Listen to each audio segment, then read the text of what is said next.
Buonasera, buonasera a tutti, benvenuti al Museo Casa Giorgione. Questa sera diamo inizio a questa serie di dialoghi che nascono non tanto a margine della mostra Contagio allestita qui al Museo Casa Giorgione dal 16 di febbraio e che purtroppo è chiusa per le ragioni che potete tutti facilmente intuire, ma che, dicevo, questi dialoghi sono una parte della mostra stessa, così almeno li abbiamo intesi e concepiti. Sono dialoghi dentro la mostra e sulla mostra. Come vi ho già accennato, la mostra è chiusa, ma del resto per una mostra che parla del presente, pur volgendosi al passato, non si può pretendere che non lo subisca un po' questo presente. Ad ogni modo, quello di questa sera è il primo di 7 incontri con ospiti prestigiosi che vi sveleremo passo passo, man mano, in modo tale da tenere vivo un attimo, ecco, anche la suspense, e proporremo approfondimenti e sguardi particolari su tematiche connesse a quelle della peste e della mostra, quindi. Vivremo sotto vari aspetti il groviglio di vicende, sentimenti, conoscenze e istinti che la parola epidemia trascina e ha trascinato con sé nei secoli. Dunque è con vivo piacere che questa sera avremo come nostra prima e graditissima ospite Chiara Frugoni, che ringrazio di essere qui, di aver accettato il nostro invito. E Chiara Frugoni non avrebbe a rigore bisogno di particolari presentazioni, ma mi fa piacere dire che è una delle medieviste più note nel panorama degli studi internazionali. Ha collaborato con studiosi del livello di Jacques Le Goff e Georges Duby, è docente di storia medievale a Pisa, a Roma, a Parigi.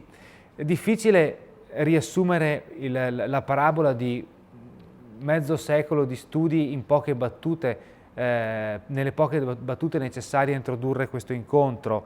Forse la cosa più semplice da fare è quella di individuare alcuni pochi temi principali e fare un cenno a una caratteristica del metodo di lavoro di Chiara Frugoni che l'ha sempre contraddistinta nel panorama degli studi. Venendo un po' ai temi, direi che un posto d'onore hanno senz'altro San Francesco e Santa Chiara, santi ai quali Chiara Frugoni ha dedicato libri fondamentali e, per chi ha avuto la fortuna di leggerli, indimenticabili, tra i quali c'è un'autentica perla che è Vita di un uomo, Francesco d'Assisi. Altri temi cari a Chiara Frugoni sono la storia della cultura, anche la storia della cultura materiale, da cui nasce un libro giustamente noto come Medioevo sul naso, e ancora studi su storia della Chiesa e sulla storia della religiosità, sul tema del diverso, sulla vita quotidiana e tanti altri temi che ora non posso analizzare minutamente. Quanto invece al metodo, ed è anche un po' un tema oltre che un metodo se ci pensiamo, Chiara Frugoni tiene assieme testi e immagini e si muove con agio straordinario tra gli uni e le altre, nella convinzione tipica di ogni epoca, ma in particolare di un'epoca come il Medioevo, per cui le immagini parlano. Da questo metodo, da questo tema nascono alcuni altri dei libri più belli di Chiara Frugoni. Parlando solo di alcuni più recenti, La voce delle immagini, L'affare migliore di Enrico, Senza misericordia, Paradiso vista inferno, tutti lavori che fanno dell'immagine un documento, una fonte che dialoga e si interroga come un documento d'archivio o una fonte scritta di altra natura, benché con dei linguaggi e degli strumenti analitici suoi propri. È un po' quello che abbiamo cercato di fare, come hanno potuto vedere le persone che hanno visto questa nostra mostra a Contagio, anche noi in questa sede dove abbiamo messo insieme i documenti e l'iconografia e le immagini. Ci sono poi anche i due bellissimi libri di Chiara Frugoni sul paese di Solto nell'Alta Bergamasca, che qui siamo proprio nel campo della narrativa, insomma. Comunque questa sera il nostro spunto sarà questo libro di Chiara Frugoni, che è Paure medievali, epidemie, prodigi, fine del tempo, che è un libro che è uscito nel 2020, scusate, ma la cui stesura da parte di Chiara Frugoni era già ampiamente iniziata nel 2019. Si parla delle paure dell'uomo medievale, la paura della fine dei tempi, la paura della miseria, la paura della fame, la paura della malattia e naturalmente la paura della peste, che è un po' il tema su cui questa sera ci concentreremo maggiormente. E quindi Chiara Frugoni ci racconterà un passato sorprendentemente vicino, vedendo un po' come, diciamo, l'uomo del Medioevo ha cercato di spiegarsi quelle situazioni terribili che furono le pesti e le epidemie. Detto questo, io, Chiara, ti passo la parola e possiamo dunque iniziare a sentire il tuo intervento. Ecco, e a questo punto, ieri sera, come avrete notato, c'è stato il patatrack, nel senso che abbiamo avuto dei problemi nella trasmissione dati che ci hanno imposto di sospendere la diretta. Allora, ieri sera poi nel post sospensione qualcuno ha chiamato in causa il fantasma di Giorgione, che si dice aleggi nel museo che combini di queste cose. Qualcun altro ha parlato di una congiunzione astrale avversa e rispetto ai tempi è anche abbastanza pertinente come osservazione. E qualcun altro ancora invece ha detto un messaggio qui sul telefono che, scusatemi, ma lo vorrei leggere perché è molto breve ma fa capire proprio tematicamente, recuperando anche un passaggio del libro di Chiara Frugoni, che dice questo messaggio: che altro si poteva fare? Non siamo nel Medioevo, ma non siamo padroni di tutto. Ecco, ed è un po', diciamo, funzionale questa cosa. Dunque, a ogni modo, eccoci qua per riprendere il dialogo con Chiara Frugoni da dove l'abbiamo interrotto, cioè dall'inizio.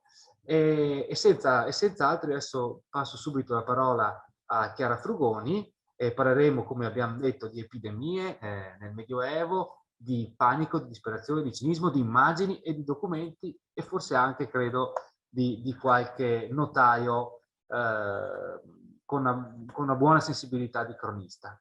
Chiara Frugoni, a te la parola. Grazie, saluto tutti quelli che mi ascoltano, mi fa estremamente piacere, anche se non li posso vedere, ma sono grata a tutti quelli appunto che si mettono in ascolto. E allora, visto che è stato accennato a un notaio, comincio proprio da qui, cioè la peste del 1348 si diffonde molto rapidamente. Abbiamo cronisti che la descrivono in maniera assai dettagliata, però accanto a quelli di cui senz'altro parlerò, i Villani, i cronisti senesi, ce n'è anche un cronista meno noto che si chiama Gabriele de Mussi, il quale è un cronista, è un notaio di Piacenza, che descrive, che è molto interessante perché è l'unico che ci dice bene come è cominciata questa peste, cioè nel luogo dove è cominciata, cioè a Caffa in Crimea, città che dà sul mare e che in quel momento, proprio nel 1348, era assediata dai tatari. Noi normalmente diciamo tartari, ma perché ormai si sono identificati, questo l'hanno fatto già anche nel Medioevo, con il Tartaro, con l'inferno, proprio per il terrore che suscitavano. Comunque la popolazione erano tatari, i quali assediavano la città e a un certo punto si ammalano loro di peste. Allora, a questo punto sono talmente disperati che decidono di togliere l'assedio, fuggire, benché si dice subito che non ce la fanno perché muoiono, e per appunto la disperazione della loro situazione decidono però in un certo senso di vendicarsi e buttano dentro le mura della città cadaveri di tatari ammalati. E quindi in questa maniera diffondono la peste, perché evidentemente però arrivano anche, naturalmente c'erano anche dei topi, perché sappiamo che mentre nel Medioevo non c'era nessuna idea di come si trasmettesse la peste, invece la peste si trasmette da una pulce che che inoculi nell'uomo il sangue di un topo che era già ammalato. E insomma, si diffonde la peste, cioè non sanno di avere la peste, e anche allora i mercanti, e quindi fra quali c'erano anche mercanti piacentini, vedendo questo stato di cose decidono di fuggire, salgono sulle navi senza sapere che con loro appunto sale anche la morte, perché ci sono appunto questi ratti. E ecco, e lui descrive molto bene le varie tappe di tutti questi marinai che approdano nei vari porti e che portano appunto la morte. E c'è un pezzetto che è anche molto bello, che così dice, naturalmente lui scrive in latino, ma insomma tradotto. Dice: parenti e amici vicini da ogni parte ci venivano incontro per accoglierci, cioè qui è come se fossero i marinai che parlano. Ma ahimè, noi portavamo i dardi della morte. Durante i baci e gli abbracci, mentre parlavamo, inevitabilmente versavamo il veleno. Allo stesso modo loro, tornando a casa, ben presto avvelenavano tutti i loro familiari e nello spazio di 3 giorni, dopo che la loro famiglia era stata colpita, soggiacevano al dardo della morte. Ecco, quindi è molto commovente questa dichiarazione della gioia dell'abbraccio e nello stesso tempo della morte che arriva, e notiamo però che il notaio 2 volte usa questa espressione, i dardi della morte, perché nel Medioevo si pensava proprio che l'epidemia avveniva soprattutto per l'ira di Dio per i peccati degli uomini, che scagliava le sue frecce. Fra l'altro questa è un'idea antichissima, perché anche l'Iliade comincia con Apollo che scaglia i dardi della peste. E quindi come ci si poteva consolare in questo disastro, non sapendo né come avveniva il contagio, né avendo nessun tipo di medicina? Naturalmente invocando i santi, ed è attraverso un domenicano molto famoso al suo tempo, Jacopo da Varazze, che scrive questa leggenda aurea che permette di dare ai predicatori materiale per le prediche, perché mette in fila secondo il calendario liturgico tutti i santi, di far nascere il culto di San Sebastiano, perché San Sebastiano ha avuto un martirio lunghissimo, ma in mezzo a questo martirio lui non muore per le frecce, ma è sempre rappresentato mentre viene colpito da tantissime frecce, e quindi siccome esiste questo meccanismo che si invoca il santo nella parte in cui lui è stato più martirizzato, quindi San Sebastiano diventa il santo della peste, e quindi per questo viene rappresentato così spesso, insieme fra l'altro anche a Sant'Antonio Abate, perché dei monaci che derivavano, insomma si chiamavano gli Antoniti, che allevavano dei maiali, si credeva che con il grasso di questo maiale si guariva una altra malattia, il cosiddetto fuoco di Sant'Antonio, che non corrisponde a quello di oggi, ma che avveniva se si mangiava del grano infetto della segola cornuta, e quindi si avevano proprio delle ulcerazioni e anche proprio di arti che si staccavano dal corpo. E si diceva che con questo grasso del maiale si aveva un qualche sollievo, e siccome nel Medioevo si confondevano abbastanza le malattie della pelle, quindi anche Sant'Antonio c'è, quindi quando noi li vediamo rappresentati possiamo sempre sapere che c'è stata una malattia, una crisi di peste. Ecco, dicevo che ci sono molti cronisti, io ricorderei, oltre. Cominciamo col Villani. Il Villani è quello più noto, il quale sottovaluta la peste, crede che sia finita, la descrive molto bene, invece purtroppo lui stesso muore di peste, e però dà una osservazione molto importante, cioè dice che la peste arriva di solito dopo che c'è stata una carestia o delle malattie che hanno indebolito la gente. Quindi, come tutti gli altri cronisti, dice sempre che è un castigo di Dio, ma fa anche questa osservazione. E allora io vorrei, prima proprio di arrivare a descrivere la peste, invece soffermarmi su questa società medievale, che era una società estremamente impaurita per una serie di ragioni. Carestie, malattie, ma anche incapacità di gestire una natura spesso avversa e con una grande angoscia verso l'aldilà. E per questo allora comincerei a chiedere di proiettare la prima delle diapositive. Arriva. E saremmo a Conques. Eccola qui. Ecco, siamo in Francia, a Conques, dove c'è questo meraviglioso giudizio universale.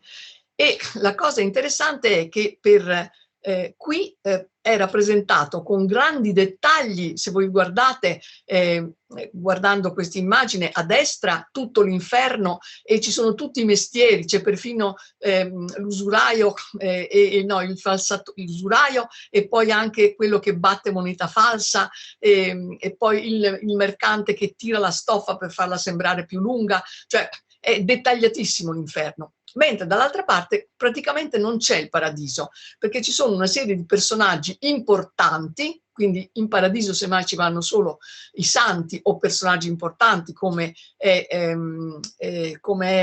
Carlo Magno, che forse posso far vedere, non so se la freccia la vedete, io muovo una freccina. No, forse non no. la vediamo. Se ti dici su quale ordine dei... Ecco, allora tu vai ancora verso sinistra, vai, ecco, ancora, ecco, questo è Carlo Magno, che è il leggendario fondatore di questa abbazia, e che stanno per andare in paradiso, però le gioie del paradiso non ci sono, perché qui siamo in un tempo dove la Chiesa ha il pedale del terrore e la gente è terrorizzata perché non c'è ancora il purgatorio. E naturalmente a questo punto mi alludo al celebre libro di Le Goff, La nascita del purgatorio, perché fino alla fine del XII, all'inizio del XIII secolo, la gente era convinta di andare essenzialmente all'inferno, perché bastava un piccolo peccato e si andava all'inferno. Quindi è appunto lo spavento. E vi faccio vedere anche la seconda immagine, che è un particolare, la 2. Eccola. Io non la vedo. Non la vedi? No.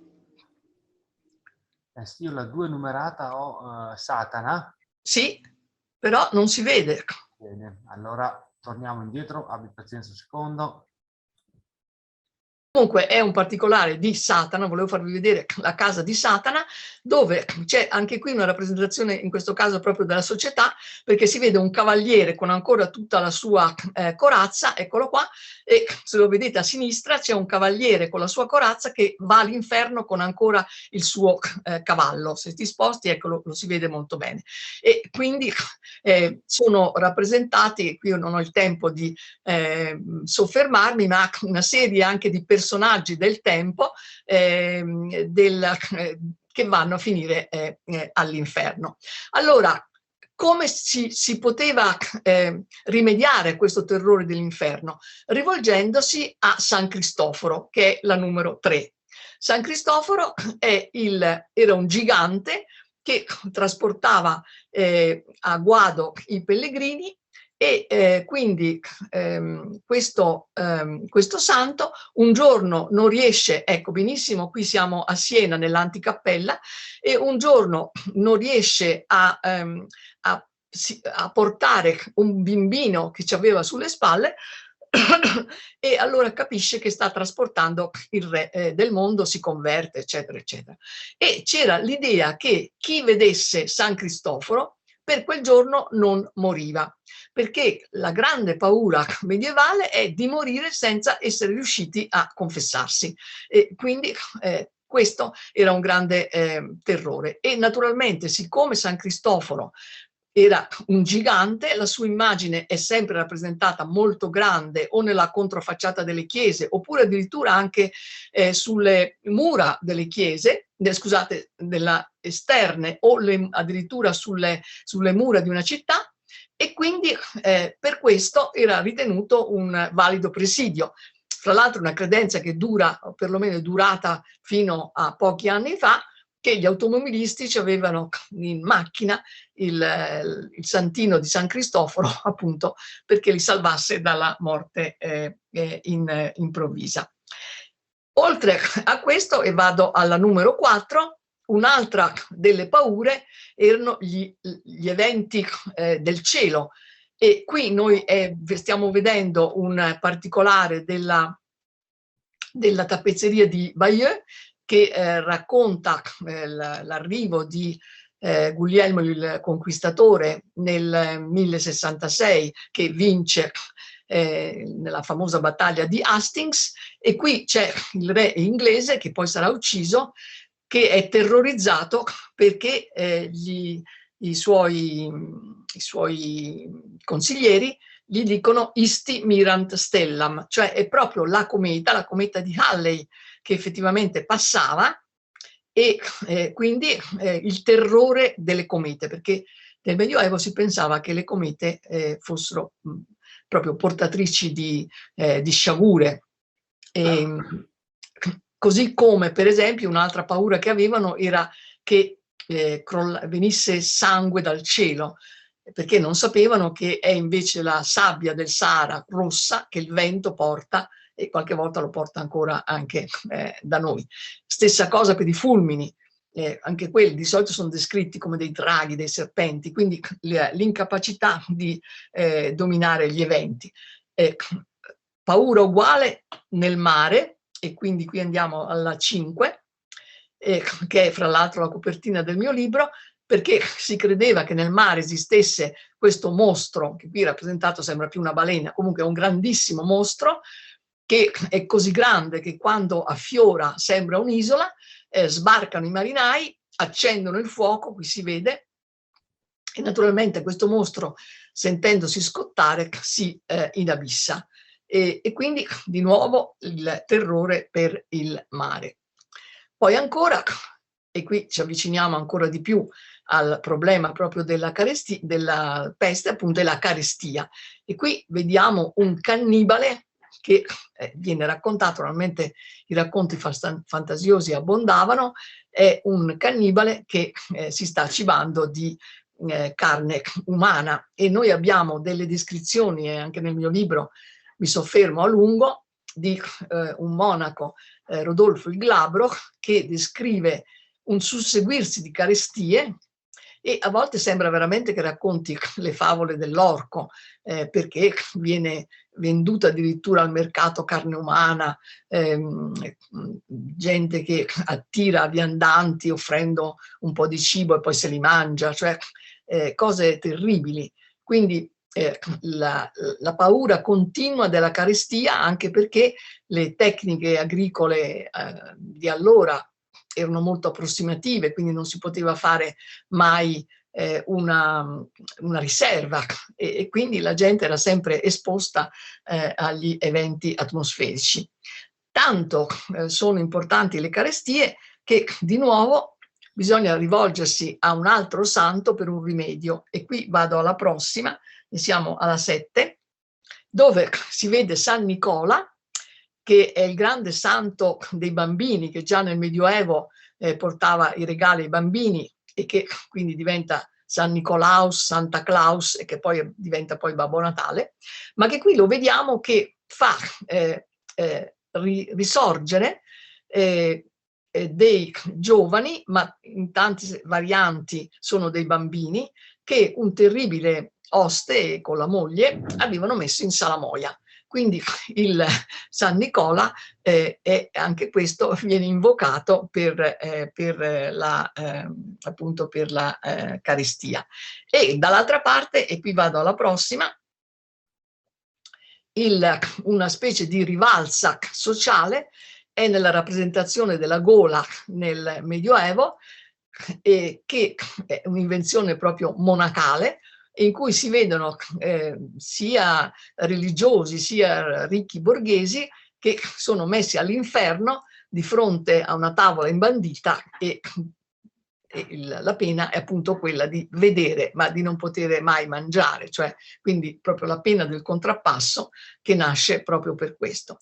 Ci sono delle istituzioni, e qui vado alla prossima, che un pochino cercano di riparare, ma molto poco, perché qui siamo a Santa Maria della Scala, dove viene distribuito del pane, e che infatti è timbrato con proprio il segno di Santa Maria della Scala, però come possiamo vedere ci sono anche appunto bambini molto piccoli, e allora se vai ancora un po' più in su al secondo pane, ecco il pane che tiene proprio questo signore col berretto, questo qua, ecco, come si vede è un pane già sbocconcellato, quindi anche nel momento in cui si fa la carità, insomma è una carità che ai giorni nostri sembrerebbe molto piccola, e vediamo che coinvolge grandi strati di persone, cioè bambini soli, persone anche vestite abbastanza decorosamente, pellegrini, e si vede il pellegrino che è stato sia a San Jacopo di Compostela con la conchiglia, e è stato anche a vedere la Veronica, perché c'ha proprio l'immagine di Cristo sul cappello. Grazie per l'aiuto delle freccette. E ancora, ne faccio vedere ancora un'altra, la prossima è il 10. Vediamo qui in questo manoscritto che è dedicato a delle clarisse, e in cui si immagina un po' la vita di Maria, di Gesù e di Giuseppe, cercando di riempire i vuoti del Vangelo, e qui si immagina che Maria faccia la carità dei poveri. E quello che colpisce di nuovo è che non solo c'è il pellegrino e i poveri, ma c'è questo bambino solo che non ha nessuno e che addenta con grande avidità questo pane. È vestito con questo abito a righe, e il vergatino era la stoffa più povera che potesse esistere, fatta tutta con avanzi di lane disfatte. Allora, chiuso questo discorso che ho fatto in maniera molto rapida per far vedere un po' com'era questa, come succedeva appunto fra il 200 e il 300 di tutte queste varie paure, vorrei far vedere un'altra paura che avrà molta importanza anche con purtroppo il diffondersi della peste, e cioè la percezione degli ebrei, e vado alla prossima, che è la 11ª, la percezione degli ebrei come persone nemiche. Allora, qui questa che vedete è una miniatura ancora del 1000, in cui vedete il soggetto è Cristo che caccia i mercanti dal Tempio, in cui non esiste assolutamente ancora nessuna connotazione, diciamo, etnica negativa. Cioè, questi nessuno potrebbe capire che sono ebrei. Ma quando è che invece gli ebrei vengono connotati negativamente, per esempio con un grande naso, con i boccoli, con le labbra tumide? Ecco, con le crociate. Perché è soltanto con le crociate che si scopre che il nemico, prima ancora di andare in Terra Santa, il nemico è quello della porta accanto, cioè sono gli ebrei che hanno ucciso Cristo, con un meccanismo che, e qui andrei alla prossima, alla 12, è un meccanismo che non ci deve far sembrare così strano, perché se riflettiamo un momento, anche noi, anche i cristiani, quando si battezzano, ci si battezza perché c'è un peccato originale, che quindi i cristiani ereditano da Adamo ed Eva, ed è un principio che per fortuna non c'è nel nostro ordinamento giuridico. Noi siamo responsabili delle nostre azioni, non delle azioni addirittura degli antenati. Però questo stesso meccanismo viene usato nel Medioevo e quindi gli ebrei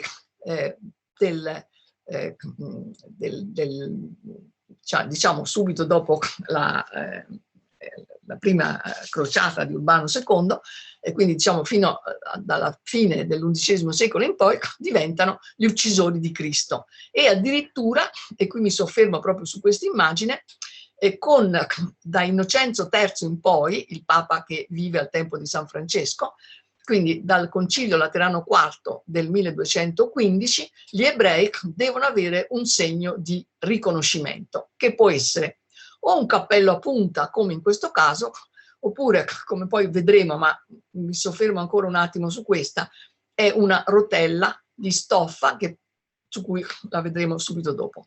Quello che qui vorrei sottolineare è che questo ebreo è vestito esattamente al tempo di chi l'ha immaginato e di chi l'ha rappresentato. Quindi c'è un aggiornamento tremendo, per cui questo ebreo sta già flagellando Cristo, ma è contemporaneo al tempo del miniatore. Quindi c'è questo terribile, veramente cortocircuito fra gli ebrei del passato e gli ebrei di questo tempo.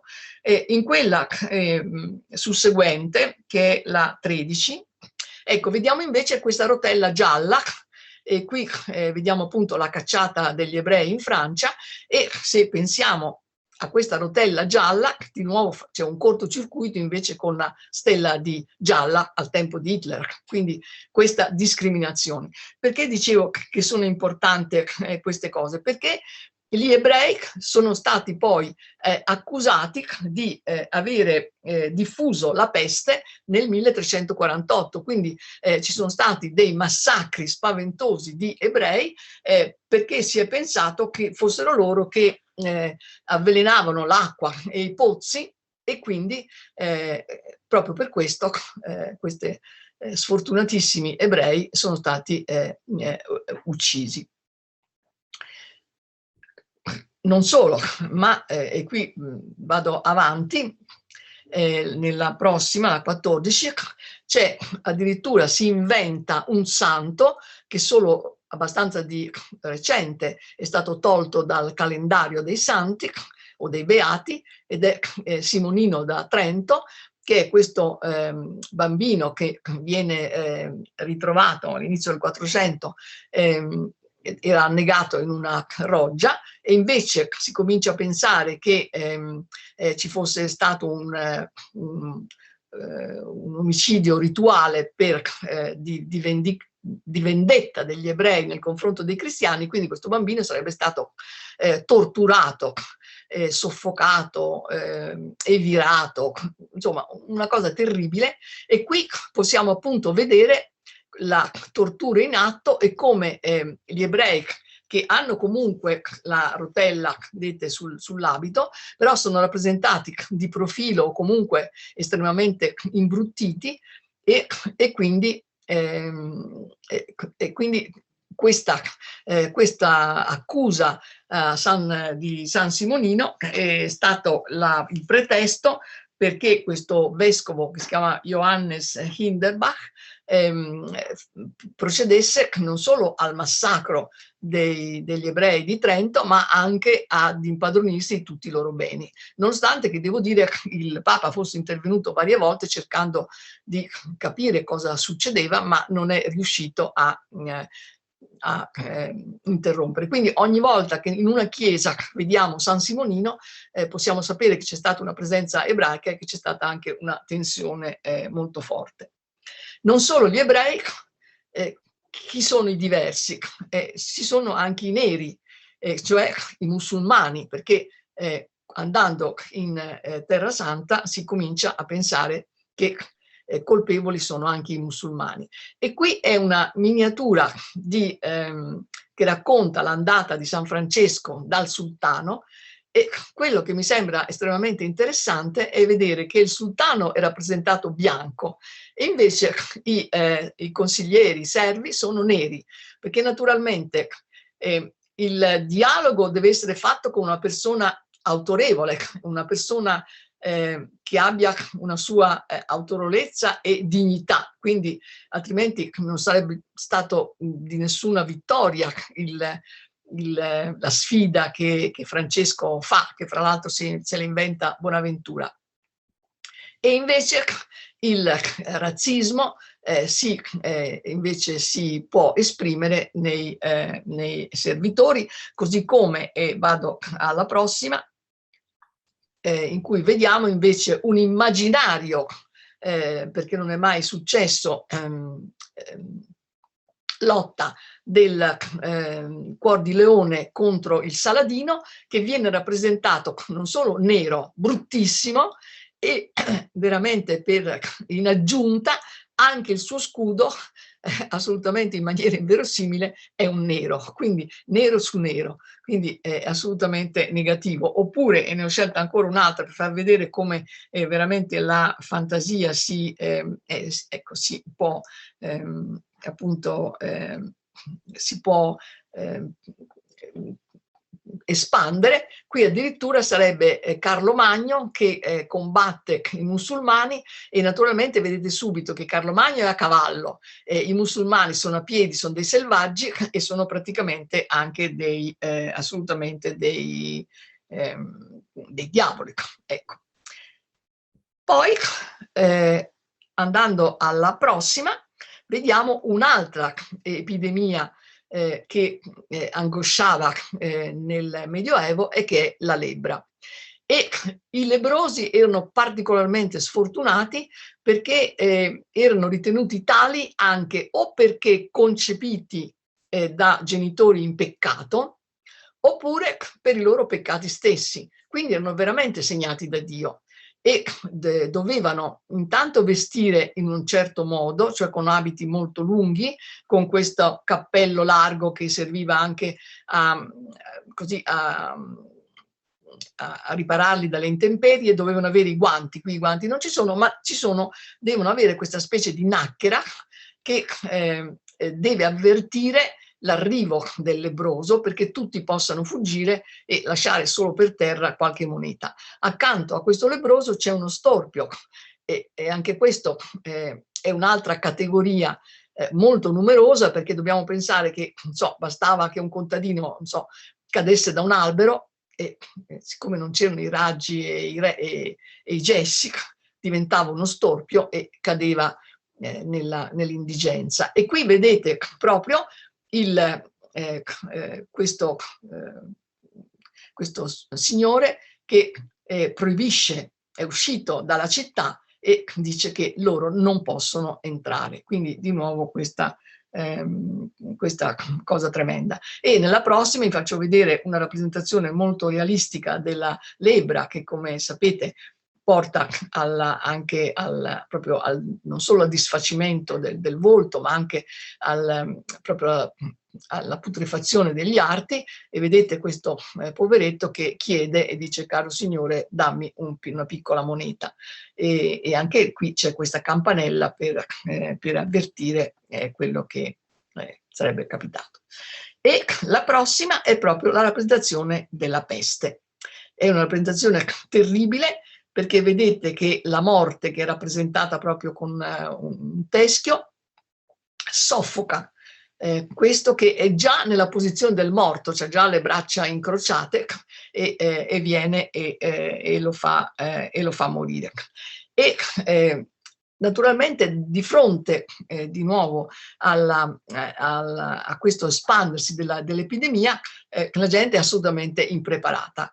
E non sa assolutamente come fare, e una delle cose che i cronisti sempre sottolineano è proprio il rompersi anche degli rapporti di affetto, i figli che non riconoscono più i padri che non riconoscono più i figli, la fuga disperata in un'altra città. E allora volevo leggere poche righe, una di un cronista senese Agnolo di Tura, detto del Grasso, che racconta appunto come tutta la sua famiglia sia morta e come ci siano talmente tanti cadaveri che non si fa a tempo a seppellirli, e dice: e io, Agnolo di Tura, detto il Grasso, sotterrai 5 miei figlioli con le mie mani, e anche furo di quelli che furono così mal coperti di terra che i cani ne trainavano e mangiavano di molti corpi per la città,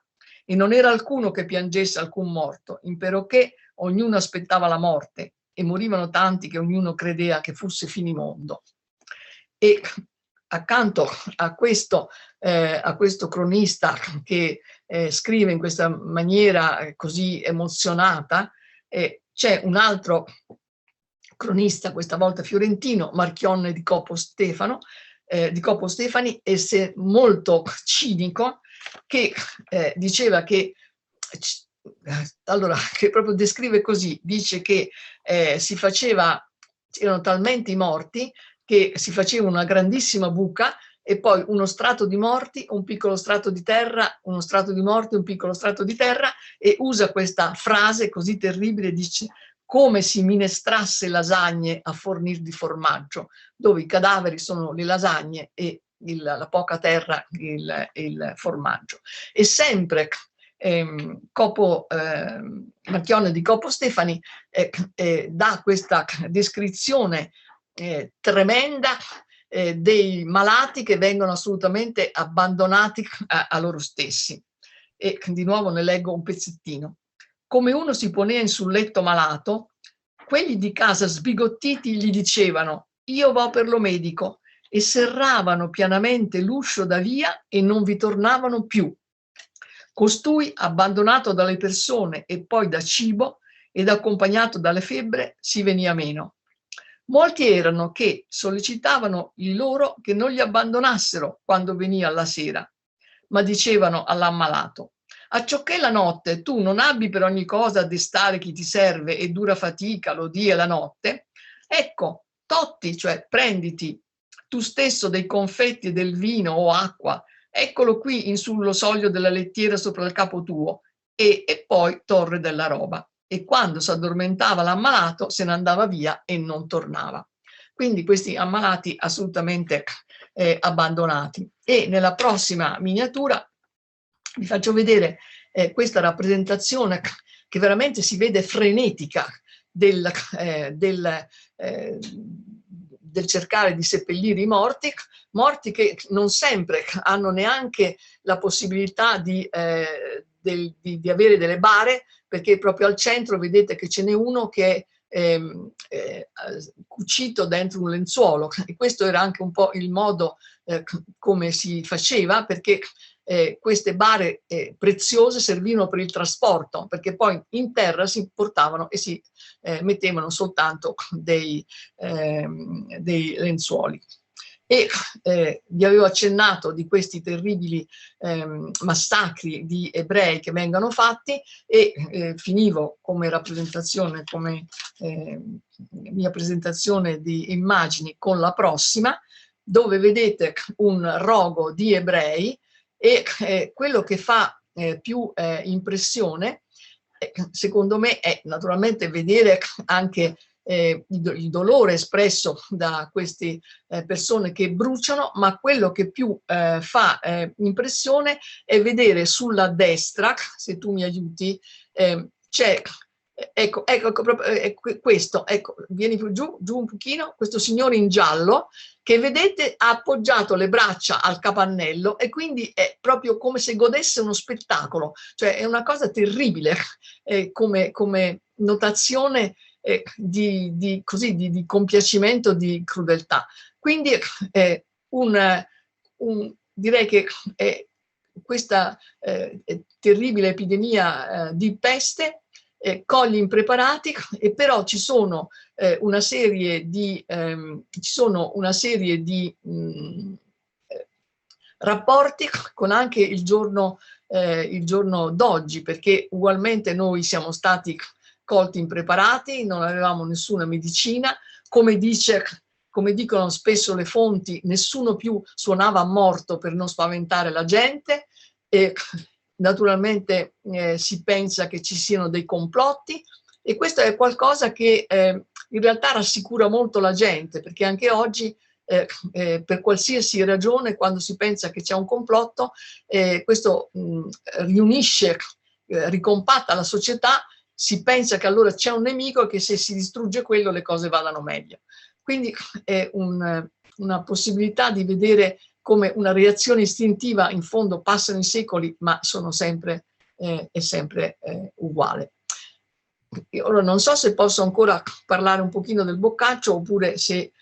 sì, direi che è uno dei temi, tra l'altro, su cui volevamo anche sì. così sollecitarti, appunto, anche perché noi, cercando tra i documenti che poi abbiamo posto in mostra, si nota questa narrazione diversa tra due istinti divaricati, no? Cioè chi cerca di vivere in un certo senso moderatamente nel momento dell'epidemia e dell'acme dell'epidemia, e quindi magari cerca anche, come il pittore Carlo Ridolfi nel nostro caso, che lascia Venezia per ritirarsi in campagna, e qui ci ricordiamo appunto di Boccaccio, e chi invece, come si legge anche nel tuo libro, in questa citazione, altri che affermavano il bere assai e il godere e l'andar cantando. Quindi queste due diverse reazioni al dramma. Sì, c'è questo, però nel Boccaccio secondo me c'è ancora un'altra cosa. Allora, ci sono due descrizioni, una quella famosa nel prologo, quando lui vede dei porci che afferrano degli abiti di appestati e che dopo poco muoiono, e quindi dà questa rappresentazione della peste. Ma un'altra cosa che è nuova del Boccaccio è, da una parte, dire l'inutilità della fuga, perché la fuga non fa altro che diffondere il contagio, e lui dice come se Dio non sapesse oltrepassare delle mura, che quindi uno credesse, perché naturalmente anche lui dice è un castigo di Dio, ma non soltanto un castigo di Dio.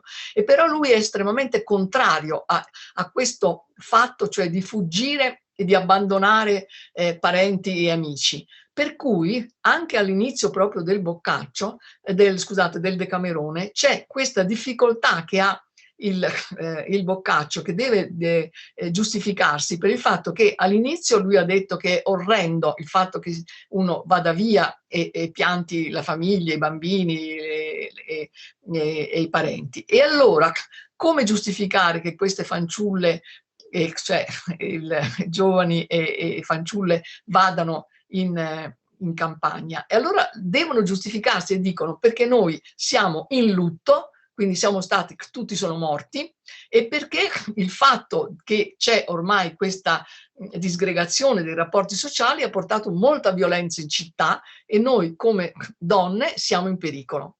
Quindi proprio c'è questa sua difficoltà che deve giustificare questa estrema proprio censura che Boccaccio fa rispetto al fatto che non c'è più nessuna solidarietà sociale. Certo, certo. Assolutamente. Poi, sempre per stare un po' su questa area 1348 sì, seguenti, diciamo, mi viene in mente, volevo un po' sentire anche il tuo punto di vista su questo, come vi siano due, diciamo, interpretazioni sul dopo peste. sì. E quindi da un lato un'interpretazione per cui appunto alla disgregazione sociale e alla crisi economica del momento segue una crisi ancora più profonda e più lunga. Sì. Invece quell'altra tesi, che è appunto anche quella che abbiamo sostenuta anche dal nostro comune amico, maestro mio, amico tuo, Reinhold Müller, sì. quella invece del gioco dell'eredità, che il diradamento delle presenze demograficamente proprio determina una concentrazione della ricchezza in meno mani, e che quindi paradossalmente chi sopravvive si trova ad avere una liquidità maggiore, fino ad arrivare ad alcune interpretazioni più estreme, per cui il Rinascimento nascerebbe un po' anche da questo cumulo. Sì, In effetti, proprio sempre Marchionne di Capo Stefani dice proprio questo, cioè lui, essendo una persona, oggi lo diremmo conservatore o addirittura di destra, non so come dire, perché lui si arrabbia moltissimo, che dice che tutte le cameriere hanno ereditato i bei vestiti e il denaro e si sono appropriate e quindi stanno molto meglio, che il fatto che ci sia molta meno gente, quindi addirittura gli operai si permettono di chiedere un salario più grosso e quindi quanta maggiore gente sta bene, perché in un certo senso lucra sui morti. Quindi lui proprio fa esattamente questo ragionamento. Sì. Naturalmente ci sono invece poi delle cose invece che rimangono interrotte per sempre. Non so, per esempio il grande Duomo di Siena, cioè i senesi che avevano pensato di ridurre l'attuale Duomo a transetto per uno sterminato Duomo, che chi va a Siena ancora vede alcuni pezzi di questa costruzione, è interrotta dalla peste e mai più è ripresa, perché non c'è più possibilità di uno sforzo economico così grande, anche cede il terreno, ci sono una serie di cose, però effettivamente questo è sentito come qualcosa che si è fermato. Certo. Inoltre, per esempio, sempre questo Marchionne di Capo Stefani, per esempio sottolinea che ci sono delle categorie che hanno guadagnato tantissimo per la peste, soprattutto i medici, e poi lui le chiama le treccole, cioè le venditrici di erbe, di medicamenti più o meno, cioè che in realtà non facevano niente, ma che comunque si pensava che ponendoseli davanti alla bocca o cose così avrebbero aiutato molto. E quindi dice che queste fanno dei guadagni enormi, così come chi produce abiti, perché occorrevano anche per i funerali, quindi tutti gli abiti, naturalmente chi faceva le bare, insomma ci sono delle categorie che hanno guadagnato moltissimo sulla peste. Certo. Sì. Poi un'altra cosa che mi veniva in mente confrontando un po' la situazione medievale con quella dell'età moderna, che quella che noi vediamo descritta nei documenti che abbiamo in mostra e trovato nel nostro archivio storico, che nel 1576, nel 1630 o in tutte quelle pesti intermedie che qua e là compaiono senza dar luogo a epidemie generali, noi troviamo una società che ormai si è in un certo senso abituata alla convivenza con questo morbo e che quindi ha una serie di reazioni dal punto di vista organizzativo piuttosto standardizzate, quindi i provveditori della sanità, gli uffici della sanità locali, i lazzaretti, le costruzioni, il stanziamento, diradamento, queste cose qui. E nel Medioevo invece nel 1348 questo arrivo è stato veramente devastante, proprio perché era, diciamo, parecchi secoli che non si vedeva più nella cristianità. Sì, e poi soprattutto perché è arrivato e si è diffuso in questa maniera esplosiva, per cui non sono riusciti, cioè a un certo punto hanno capito che arrivava, quindi hanno capito che c'erano le navi che lo portavano, quindi sapevano che sarebbe arrivato, ma non avevano i mezzi sufficienti. Di nuovo anche proprio perché era impossibile chiudere la città per il problema che non avevano mai delle riserve, quindi per le riserve di cibo, cioè non c'erano naturalmente i silos e quindi era assolutamente giocoforza che si continuassero a tenere le mura aperte e appunto tutti i mercanti portassero cibo e quindi continuamente si diffondessero i contatti. Quindi da una parte e dall'altra veramente sono popolazioni proprio stremate da anni di carestia e di cattivo tempo. Pare che ci fosse stata proprio anche una alterazione climatica, per cui si susseguono questi periodi di carestia. Per esempio io l'avevo studiato studiando gli affreschi del Lorenzetti, che in realtà mostrano una visione bellissima anche della campagna, mentre la realtà è completamente diversa. E se si guardano i prezzi del grano si vede che sono schizzati proprio a livelli impossibili, proprio perché ci sono continuamente piove e non si riesce mai a seminare. Certo. Bene, senti, io così vorrei anche, siccome come si diceva parlandoci, insomma, prima quando abbiamo così stabilito questo incontro, noi abbiamo cercato di effettuare, speriamo senza forzature, ma le prime visite, finché era possibile visitare la mostra, è stata interpretata in questo senso, senza delle forzature. Dicevo, abbiamo cercato di sperimentare un dialogo con il presente, sempre tenendoci estremamente a un livello, insomma, di consapevolezza che stiamo parlando di due, innanzitutto, patologie diverse, di due epoche completamente diverse, ma questa cosa della reazione, diciamo, sia del corpo sociale che si ripresenta con certi fenomeni abbastanza simili. Una sezione della mostra si chiama Furbetti, Sì. è una delle parole chiave perché è un po' quello, se ricordiamo, durante forse il primo dei nostri lockdown, in cui c'erano anche stati dei social, no? dei canali social in cui si chiamava segnalazioni coronavirus, e si segnalava chi fosse uscito per prendere magari la spesa 2 volte quel giorno, e quindi una sorta di gogna, no? Sì. E la reazione quindi di queste persone che improvvisamente diventano nemiche, no? E la società che tende, questo è perlomeno quello che esce dal nostro archivio, ecco, non pretendo che sia un discorso generale, che a questa compressione reagisce con una tendenza alla trasgressione piuttosto evidente. Ecco. Sì. Nella nostra situazione attuale li avremmo chiamati appunto i furbetti. Appunto i furbetti. Senti, così avviandoci alla chiusura così di questa piacevolissima chiacchierata, vorrei così chiederti due cose invece rispetto a una parte della tua produzione che mi ho trovato sempre veramente singolare e molto vorrei dire delicata e dolcissima, per come la vedo io, insomma, ma benché sempre lucida, sul paese dell'Alta Bergamasca, nella quale tu hai trascorso tutta l'infanzia, tutte le tue estati, che è Solto, no? E che appunto è stato in una delle aree più duramente colpite dal coronavirus.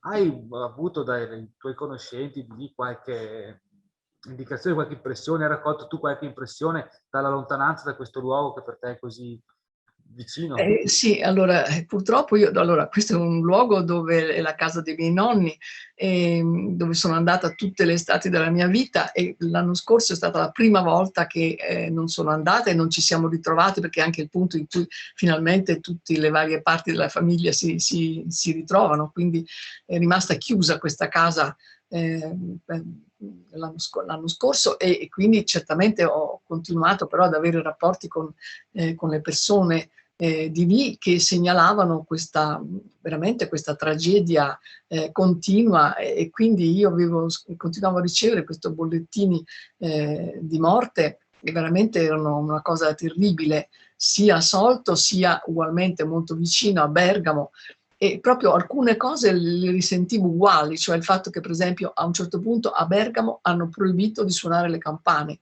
hanno proibito che le sirene delle autoambulanze suonassero, proprio perché la gente proprio si deprimeva troppo, ed è esattamente la stessa cosa che è successa nel Medioevo, che non era proibito suonare le campane a morto, perché e quindi era proprio anche quello che ho sentito che mi ha più colpito, è stato proprio il fatto della...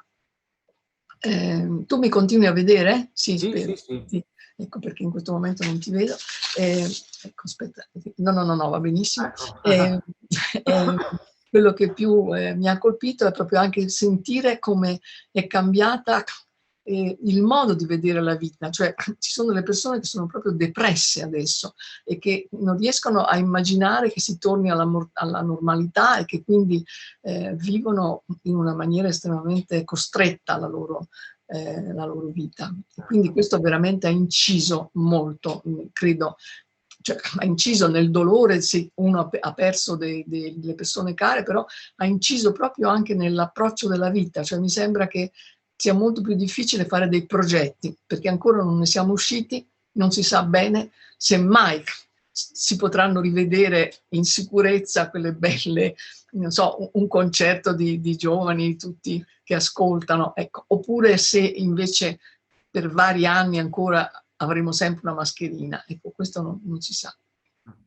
Assolutamente, Sì. assolutamente.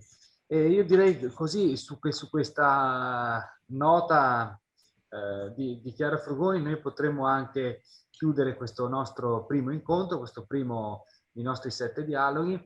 Ringrazio veramente Chiara Frugoni anche per la pazienza di questa replica. Ma no, molto.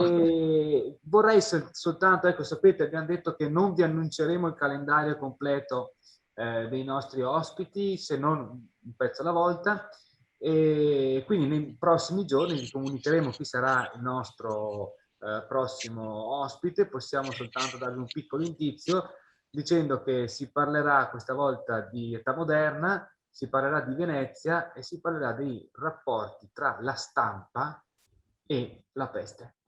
Detto questo, io vi ringrazio tutti per questa rinnovata attenzione, ringrazio ancora Chiara Frugoni e al nostro prossimo appuntamento che sarà l'8 aprile. Grazie a mia volta. Arrivederci. Arrivederci. Arrivederci a tutti.